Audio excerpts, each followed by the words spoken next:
Hello students, how are you? I will continue the physical properties of a 13 group elements. Last video में देखा था अपन ने atomic radii, ionic radii, and now in this session we want to study now the next property, next physical property, that is called a melting point. Melting point. अब definition अपन ने melting point के solution में देखा है. अपन slightly यहाँ पर लिखेंगे. That is the conversion of A solid into liquid. It is called a melting point, a temperature at which the solid is completely converted into its liquid. So here what happen, again there are some abnormal character for a melting point. तो melting point यहाँ पर first decreases, that is the melting point. First decreases from boron to gallium. Boron to gallium तक के decrease होगा and then increases. उसके बाद में increase हो जाए. Why is it so? Because of a due to the structural changes. Due to the structural changes. Clear? तो what is the actual order? Actual order क्या रहेगी? That is the actual order of a melting point is, that is the boron is more than aluminum, is more than indium, is more than thallium, or is more than gallium. तो gallium having a lowest melting point, ख्याल में रखने का, lowest melting point, while the boron has a highest melting point, high melting point among these 13 group elements. Among these 13 group element, the highest melting point boron का रहेगा और lowest का gallium रहेगा. तो what is the reason? Boron has a highest melting point because it form a 3-dimensional structure. Boron का structure कैसा है? 3-dimensional structure, and all these boron atoms are held together by strong covalent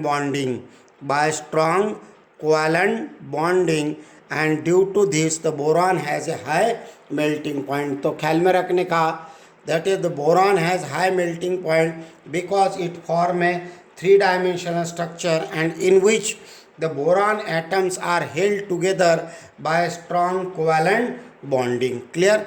Gallium has a lowest melting point. What is the reason?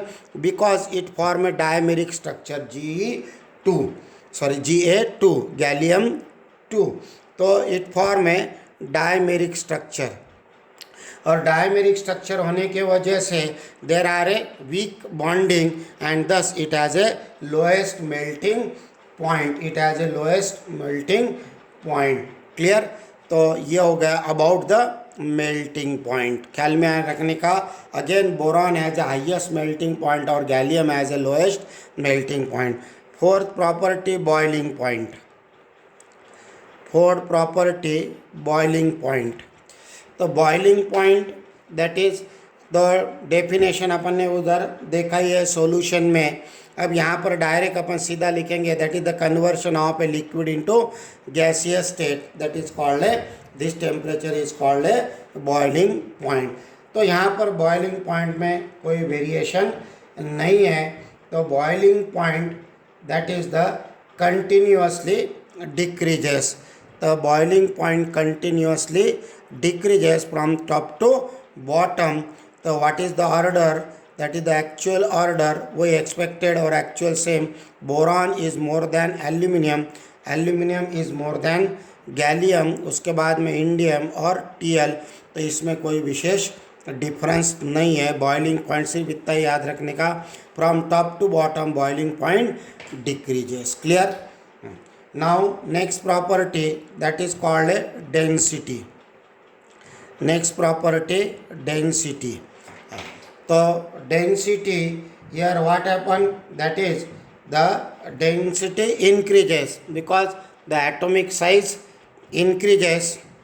Clear?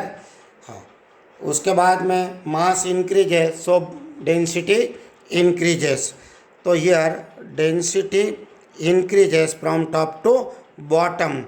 That is the order. Boron is less than, aluminum is less than, gallium is less than, indium is less than thallium. तो इसमें कोई variation नहीं है. तो density that is the increases from top to bottom. ये तो पता है अपने को, that is the density equal to mass upon volume. तो atomic mass increases, density increases here. उसके बाद में next property that is the very very important property that is called ionization enthalpy. Next important property that is called ionization enthalpy. The next important property ionization enthalpy. अब definition अपन ने periodic table के chapter में देखा है. Ionization enthalpy यानी क्या है? The amount of energy require to remove an electron from the neutral gaseous atom to convert it into monopositive gaseous ion, that is called ionization enthalpy. That is the amount of energy required. So delta H is positive, that is the reaction is endothermic. Clear? तो ये हो गया ionization enthalpy. एक electron निकालने का, it is called first ionisation enthalpy.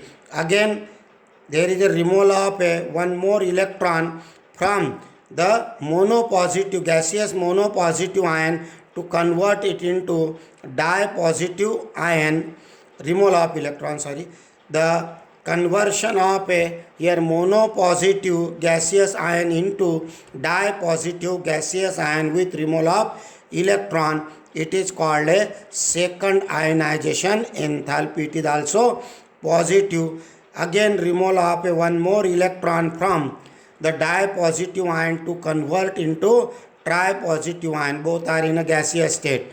It is called a third ionization enthalpy and it is always positive. The important point ख्याल में रखने का, that is जैसा जैसा अपन इनर जाएंगे, जैसे जैसे अंदर इलेक्ट्रॉन निकालने की कोशिश करेंगे, वैसे वैसे more and more amount of energy require. क्योंकि अपन न्यूक्लियस के पास जा रहे और न्यूक्लियस के पास इलेक्ट्रॉन स्ट्रांगली हेल्ड. तो कभी भी ख्याल में रखने का, first ionisation enthalpy is always less than, second is always less than third.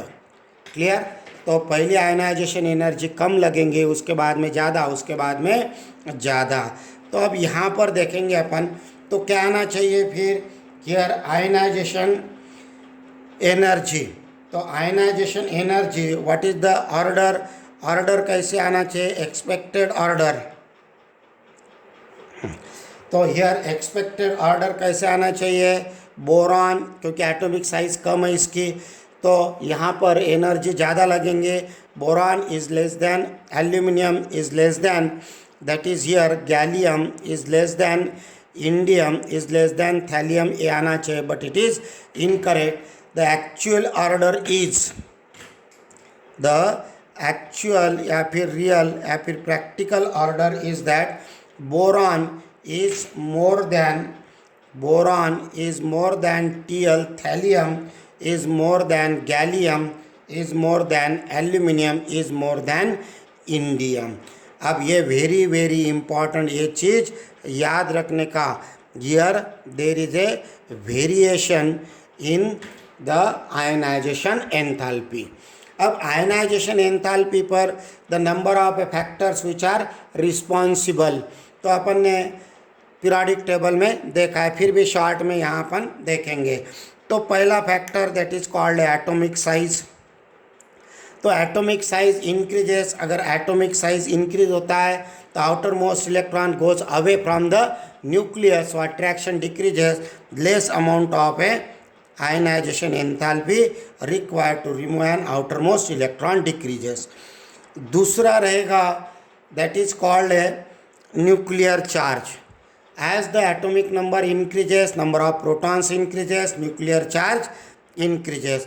अगर न्यूक्लियर चार्ज इंक्रीज होता है तो outermost electron strongly bounded toward the nucleus and hence more amount of energy required to remove an electron. तो ionization enthalpy increases. तीसरा factor लेते हैं अपन shielding effect, screening effect, that is the repulsion between inner and outermost electron. तो as the number of atomic number increases, number of electron increases, shielding effect increases, so outermost electron goes away from the nucleus and thus the less amount of energy required to remove an outermost electron. So these are the three main factors which are responsible for the ionization enthalpy. अगर ये तीन factor अपन ने consider करे तो what happen in a group, generally what happen, that is the ionization enthalpy.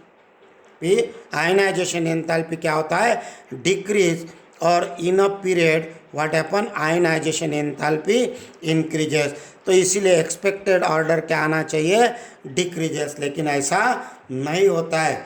Again there are one more factor that is called a penetration effect, that is called penetration effect. Penetration effect यानी the electrons काय में उसके ऊपर dependent है.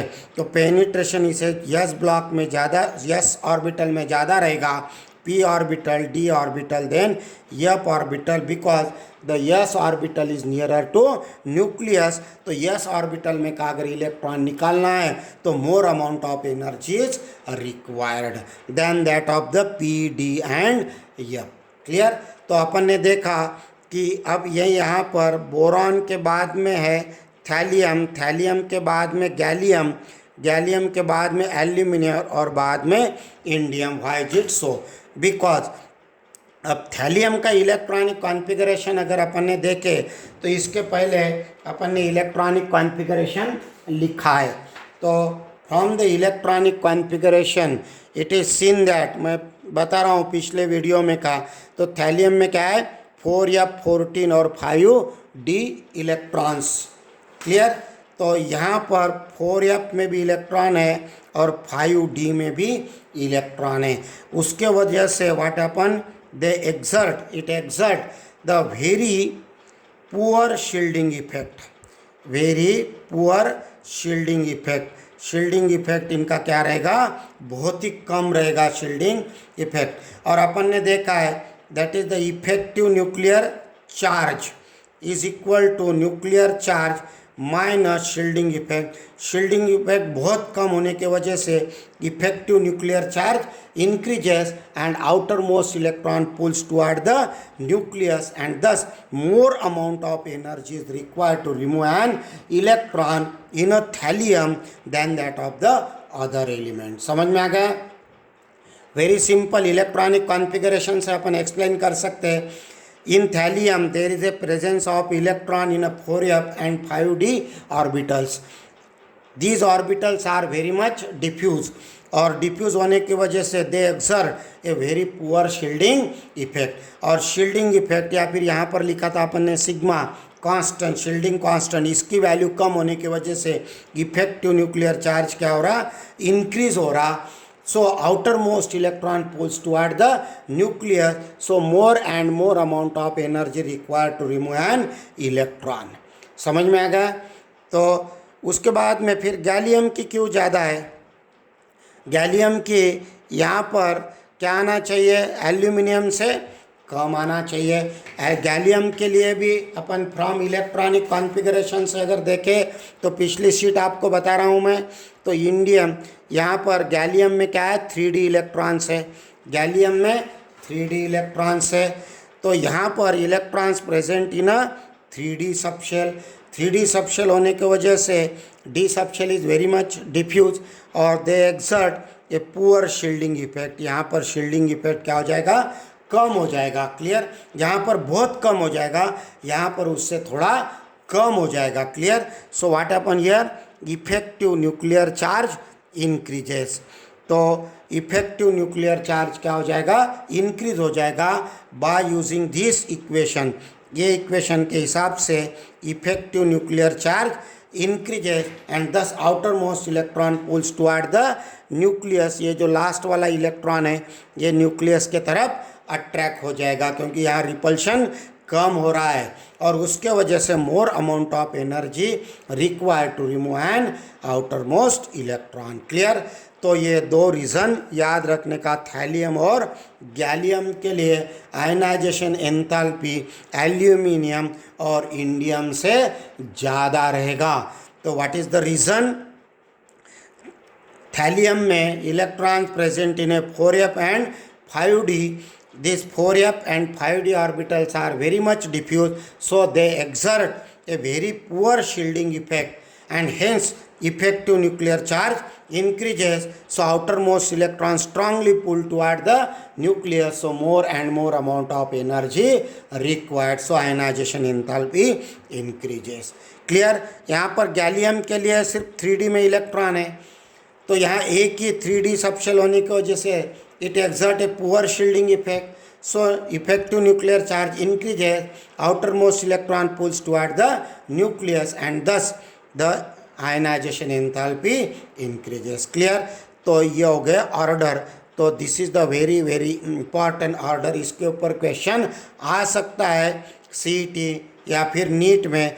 Boron is more than thallium, is more than gallium, is more than aluminum, is more than indium. Clear? अब दूसरा variation ये हो गया from top to bottom. Now अब इसमें स्टडी करेंगे अपन फर्स्ट ग्रुप, सेकंड ग्रुप और ये 13 ग्रुप के लिए। तो first group alkali metal and second group alkaline earth metal having a less ionization enthalpy than 13 group element, या फिर we can say 13 group element shows high ionization enthalpy than the first and second group element। Alkali और alkaline earth element से क्या रहेगा? Ionization enthalpy ज़्यादा रहेगी। Clear? और उसके बाद में first, second, third ionization enthalpy का अगर अपन कैलकुलेशन करते हैं तो आयनाइजेशन एंथैल्पी बोरान में सबसे ज़्यादा रहेगी, उसके बाद में सबसे कम रहेगी। तो यहाँ पर ये हो गया अपना आयनाइजेशन एंथैल्पी का। This is concerning with the first ionisation enthalpy, एक इलेक्ट्रॉन निकालने के लिए। क्लियर? हाँ, अब first, second, third ionization enthalpy अगर कंसिडर करें अपन, क्योंकि इट्स इलेक्ट्रॉनिक कॉन्फ़िगरेशन क्या आ रहा है? NS2Np1, तो they have a strong tendency to remove the 3 electrons. ये 3 इलेक्ट्रॉन रिमूव करने की टेंडेंसी इनकी ज़्यादा रहेंगी।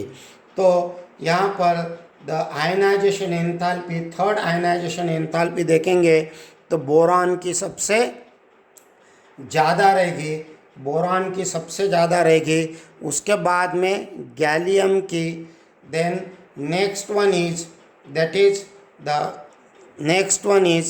द थैलियम, उसके बाद में पहले सबसे बोरान की ज़्यादा रहेगी, उसके बाद में गैलियम की, उसके बाद में थैलियम की, और उसके बाद में एल्यूमिनियम, और उसके बाद में the next one is indium. तो ये थर्ड आयनाइजेशन एंथैल्पी। तो ख्याल में रखने का यहाँ पर भी वेरिएशन आ गया है। तो थर्ड आयनाइजेशन एंथैल्पी गैलियम की ज़्यादा रहेगी instead of a thallium. Thallium की third ionization enthalpy, the third ionization enthalpy of a gallium is more than that of the thallium. Clear? तो ये अपन नेक्स्ट प्रॉपर्टी जब एक्सप्लेन करेंगे, ऑक्सीडेशन स्टेट और इनर्ट पेयर इफेक्ट, तब आपके ख्याल में आ जाएगा। तो इसमें कौन कौन से पॉइंट अपने को याद रखने का है? तो first ionisation enthalpy of a 13 group element, boron is more than thallium, is more than gallium, is more than aluminium, is more than indium. एक दूसरा point, the 13 group element shows higher ionization enthalpy than first and second group element। और तीसरा point, the third ionization enthalpy 3 electron निकालने के लिए boron is more than gallium, is more than thallium, is more than aluminium, is more than indium.